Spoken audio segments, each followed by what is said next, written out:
The Shulchan Aruch in Orach Chaim Sibration Chesifav says you're allowed to take from before Shabbos begins a vessel which has something cold in it, put on top of a hot pot, and it's likely to be insulation, Hatmanah, and something which is going to add heat, which is something which is forbidden to do even before Shabbos begins. And the Mishnah brings down some Achronim who wrote that you're not allowed to take a vessel in which there is cold water or some cold beverage and put it into a vessel which is full of hot water to heat up inside it.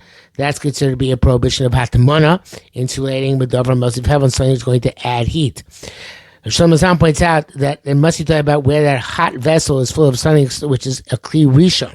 Meaning it's a first vessel which is on the fire, even now it's off the fire, but originally on the fire, as opposed to Kli Sheni, meaning a vessel into which that hot stuff had been poured. Because a vessel into which hot stuff is poured, Kli Sheni, it says explicitly, Siman Shiri Duches, they're allowed to put cold container of cold into the Kli in order to heat up, such as to put a baby bottle into a bowl full of hot water, which is a Kli in order to heat up the baby bottle. Now, Shlomo Zalman adds, you're allowed to take a bag full of rice and put it into soup, which is on the fire, and there's no issue of Hatmanah.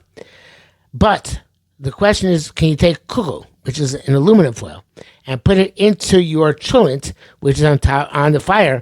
It would seem that this might have a prohibition of Hatmanah, because you're putting the Kugel inside the aluminum foil inside the Chulent.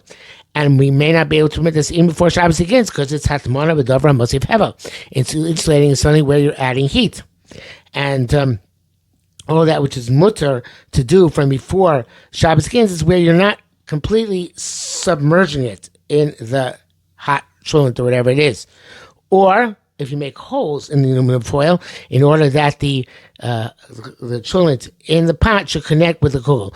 And the bag you said about with the rice also has to be a bag where it's just porous, either because it's fabric or like we have these success bags where there are holes in the bags. Otherwise, it would be Hatmanah because there's a bag holding the rice separate from the rest of the soup inside the soup. The soup would be like an insulation. Dover HaMosif Hevel, something which adds heat would be awesome. Shlomo Zalman says, you know what? It's possible it's mutter even to do this in aluminum without holes. And although